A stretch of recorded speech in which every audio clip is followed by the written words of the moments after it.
네, 미국 시장과 유럽 시장의 마감 상황 알아보셨고요. 특징주들까지 살펴보셨습니다. 자, 이제 아시아로 넘어가서 만나보도록 하죠. 미중산업경제연구소 조용찬 소장 연결하겠습니다. 소장님 안녕하세요. 예, 안녕하십니까. 네, 오늘 일본 증시 같은 경우에는 헌법의 날이어서 휴장을 하기 때문에 바로 이슈로 들어가도록 하겠습니다. 최근에 이 엔 하락으로 이 와타나베 부인들의 큰 투자 수익을 올렸다고 하는데 어떤 방식으로 좀 투자 수익을 크게 올렸습니까? 네, 와타나베 부인 같은 경우에는 뭐 주부뿐만 아니라 일반 개인 투자가들 중에서 외환 증거금 거래를 하는 아마추어를 통칭해서 말하는데요. 최근에 들어와서 엔 약세가 계속이 되자 해외 주식을 팔고 일본 주식을 사들였다 그럽니다. 올해 1, 2월 달만 하더라도 해외에서 투자됐던 2천억 엔 정도의 자금을 일본으로 갖고 들어왔는데요. 와타나베 부인 같은 경우는 해외 투자 자금 규모가 1조 엔 전후에 달한다 그럽니다. 작년 11월 이후에 일본 증시가 40%나 상승하는 과정에서 민첩하게 수출주로 갈아탔던 것입니다. 이 때문에 와타나베 부인 같은 경우는 큰 투자 수익을 올렸는데요. 그러다 보니까 최근 불어난 자산 소득을 가지고 고가 사치품과 같은 소비 열풍을 또 주도하고 있다고 합니다. 4월달 대형 백화점 5곳의 매출이 작년에 비해서 크게 증가했는데요. 특히 보석이라든지 고급 브랜드의 매출은 두 자릿수를 증가를 했다고 합니다. 해외 명품 상품을 파는 다카시마야를 비롯해서 미쓰코시 이세탄의 신주쿠 본점 같은 경우에는 보석과 시계 매장이 45%나 증가할 정도로 소비 특수를 와타나베 부인 때문에 만끽을 했었는데요.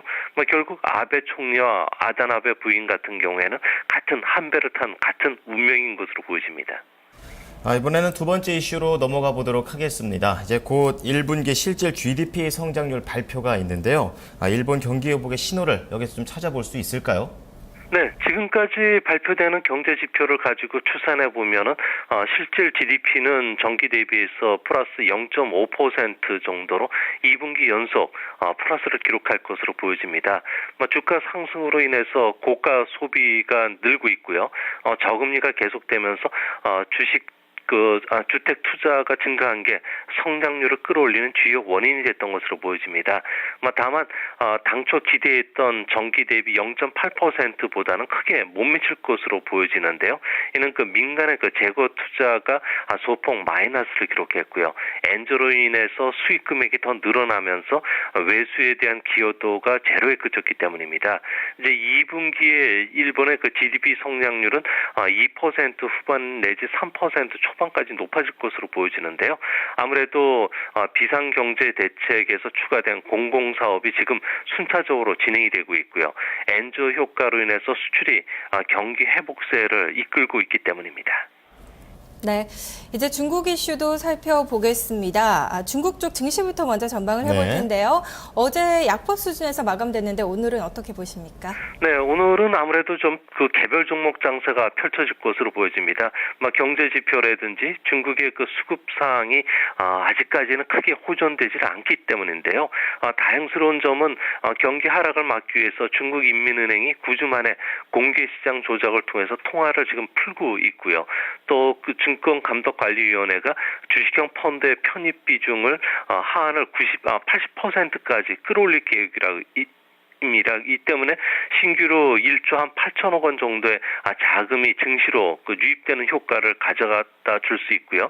또 다음 주에는 전국 도시화 발전 회의가 개최되는 만큼 도시화와 관련된 종목들이 좀 부각되지 않을까 보여집니다. 특히 어제는 위엔화가 장중 1994년 이후에 외환시장이 개설된 이후에 최고치를 기록했는데요. 이 때문에 제지나 항공 같은 위엔화 절상 수혜주 쪽에 수혜로 작용할 것으로 보여집니다. 네. 중국 쪽 이슈 좀 살펴본다면 어제 위안화 환율이 장중 1달러당 6.153위안을 기록했는데요. 1994년 이후 최고 수준이었습니다. 이렇게 경기 둔화에도 위안화가 상승하는 이유가 뭔가요? 네, 지금 현재 위엔화뿐만 아니라 아시아 주요 통화들도 모두 달러에 대해서 강세를 보여주고 있는데요. 이 같은 그 현상은 세 가지 이유 때문에 그 위엔화가 계속 절상 추세를 탈 것으로 보여집니다. 아시아 통화가 미국 달러에 대해서 여전히 견고한 절상 추세를 타고 있고요. 둘째는 해외 한머니들이 중국으로 계속 유입이 되고 있습니다. 이 때문에 중국의 외화 자금 잔액이 급증하는 이런 모습을 보여주고 있는데요. 특히 중국이 인위적으로 위엔화를 절하시킬 경우에는 선진국뿐만 아니라 주변 아시아 국가들이 환율 하락의 그 도미노 현상을 부추길 수 있기 때문에 미국 쪽에서 이런 거를 반기지 않는 그런 모습입니다. 결국 중국은 7월을 전후해서 현재 달러화에 대한 환율 변동폭을 상하 1%에서 최대 2.5%까지 확대시켜 줄 것으로 보여지는데요. 또한 아시아 통화 움직임과 같이 아무래도 완만한 절상 흐름을 계속 허용할 것으로 보여집니다. 네, 소장님 오늘 분석 잘 들었습니다. 고맙습니다. 예, 감사합니다. 네, 금요일 아시아 증시 미리 들여다봤습니다.